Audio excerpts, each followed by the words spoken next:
ಅಲ್ಲಿಂದ ಗಡಿಯಲ್ಲಿ ಮತ್ತೆ ಗುಂಡಿನ ದಾಳಿ ಮುಂದುವರೆದಿದೆ.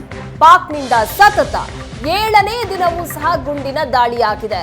ಕುಪ್ವಾರ, ಉರಿ, ಅಖ್ನೂರ್ ಸೆಕ್ಟರ್ನಲ್ಲಿ ಗುಂಡಿನ ದಾಳಿಯಾಗಿದೆ. ಪಾಕ್ನಿಂದ ಸತತ 7ನೇ ದಿನವೂ ಸಹ ಗುಂಡಿನ ದಾಳಿಯಾಗಿದೆ. ಗಡಿಯಲ್ಲಿ ಪಾಕ್ನಿಂದ ಗುಂಡಿನ ದಾಳಿ ಮುಂದುವರೆದಿದೆ. ಕುಪ್ವಾರ, ಉರಿ, ಅಖ್ನೂರ್ ಸೆಕ್ಟರ್ನಲ್ಲಿ ಗುಂಡಿನ ದಾಳಿಯಾಗಿದೆ. ಜಮ್ಮು ಮತ್ತು ಕಾಶ್ಮೀರದ ಅನಂತ್ನಾಗ್ನಲ್ಲಿರುವ ಪಹಲ್ಗಾಮ್ನಲ್ಲಿ ಉಗ್ರರ ದಾಳಿ ನಡೆದ ನಂತರದಲ್ಲಿ ಪದೇ ಪದೇ ಪಾಕಿಸ್ತಾನ ಕದನ ವಿರಾಮವನ್ನ ಈ ರೀತಿಯಾಗಿ ಉಲ್ಲಂಘನೆ ಮಾಡ್ತಾ ಇದೆ. ಭಾರತೀಯ ಸೇನೆಗೆ ಯುದ್ಧಕ್ಕೆ ಪ್ರಚೋದನೆ ನೀಡ್ತಾ ಇದೆ. ಸತತ 7ನೇ ದಿನವೂ ಸಹ ರಾತ್ರಿ ಗಡಿಯಲ್ಲಿ ಪಾಕ್ ಸೇನೆ ಗುಂಡಿನ ದಾಳಿಯನ್ನ ನಡೆಸಿದೆ. ಭಾರತೀಯ ಸೇನೆ ಸಹ ತಕ್ಕ ಪ್ರತ್ಯುತ್ತರವನ್ನ ಕೊಡೋದಕ್ಕೆ ಸಿದ್ಧ ಆಗಿದೆ. ಪಾಕ್ನಿಂದ ಸತತ 7ನೇ ದಿನವೂ ಸಹ ಗುಂಡಿನ ದಾಳಿಯಾಗಿರೋದು. ಈ ಬಗ್ಗೆ ಹೆಚ್ಚಿನ ಡೀಟೇಲ್ಸ್ ಕೊಡುತ್ತಾರೆ ನಮ್ಮ ಪ್ರತಿನಿಧಿ ಮಂಜು.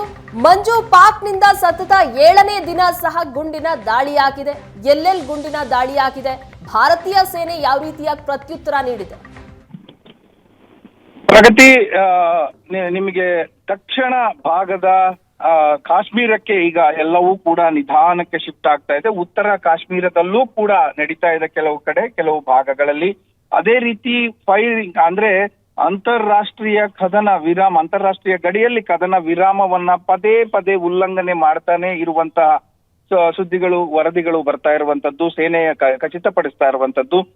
ಇವತ್ತು 7ನೇ ದಿನವೂ ಕೂಡ ಅಲ್ಲಿನ ಅಂದ್ರೆ ಕದನ ವಿರಾಮವನ್ನ ಉಲ್ಲಂಘನೆ ಮಾಡಿ ಹೆಚ್ಚು ಕಡಿಮೆ 10-11 ಗಂಟೆಯ ಹೊತ್ತಲ್ಲಿ, ನಿನ್ನೆ ರಾತ್ರಿ 10-11 ಗಂಟೆಯ ಹೊತ್ತಲ್ಲಿ ಪಾಕಿಸ್ತಾನದ ನೆಲೆಯಿಂದ ಫೈರಿಂಗ್ ಶುರುವಾಗಿರುವಂತದ್ದು.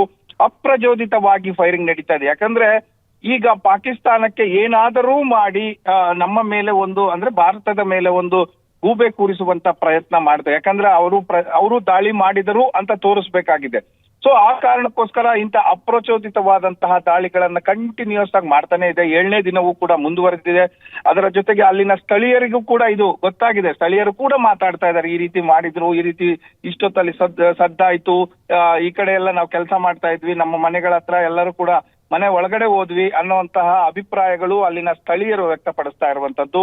ಇನ್ನ ಉರಿ ಭಾಗದಲ್ಲಿ, ಕುಪ್ವಾರ ಭಾಗದಲ್ಲಿ, ಅಖ್ನೂರ್ ಸೆಕ್ಟರ್ ಅಲ್ಲಿ ನಿನ್ನೆ ರಾತ್ರಿಯೂ ಕೂಡ ನಡೆದಿರುವಂತದ್ದು. ಅಂದ್ರೆ ಪದೇ ಪದೇ ಈ ರೀತಿ ಉಲ್ಲಂಘನೆಗಳನ್ನ ಮಾಡುವ ಮೂಲಕ ನಮ್ಮನ್ನ ಪ್ರಚೋದಿಸುವಂತ ಕೆಲಸ ಪಾಕಿಸ್ತಾನದ ಕಡೆಯಿಂದ ಆಗ್ತಾ ಇದೆ. ಅವರು ಕೂಡ ಇದನ್ನ ಫೈರ್ ಮಾಡಿದ್ರು ಅಂತ. ಆದ್ರೆ ನಾವು ಇಂಥ ಯಾವುದೇ ಒಂದು ಚಾನ್ಸ್ ಅನ್ನ ತೆಗೆದುಕೊಂಡಿಲ್ಲ. ನಾವು ಕೂಡ ರಿಟಾಲಿಯೇಟ್ ಅನ್ನ ಮಾಡಿದ್ದೇವೆ. ಅಂದ್ರೆ ಪ್ರತಿ ಉತ್ತರವನ್ನ ದಾಳಿಗೆ ಪ್ರತಿ ದಾಳಿ ಅನ್ನೋ ನಾವು ಕೂಡ ಮಾಡಿದ್ದೇವೆ.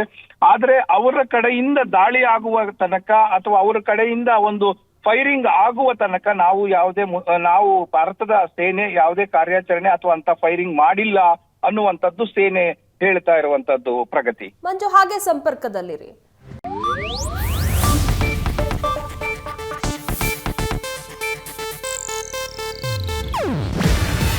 ಇದು ಏಷ್ಯಾನೆಟ್ ನ್ಯೂಸ್ ನೆಟ್ವರ್ಕ್ ಪ್ರಸ್ತುತಿ. ನೀವು ನೋಡ್ತಿದ್ದೀರಾ ಏಷ್ಯಾನೆಟ್ ಸುವರ್ಣ ನ್ಯೂಸ್.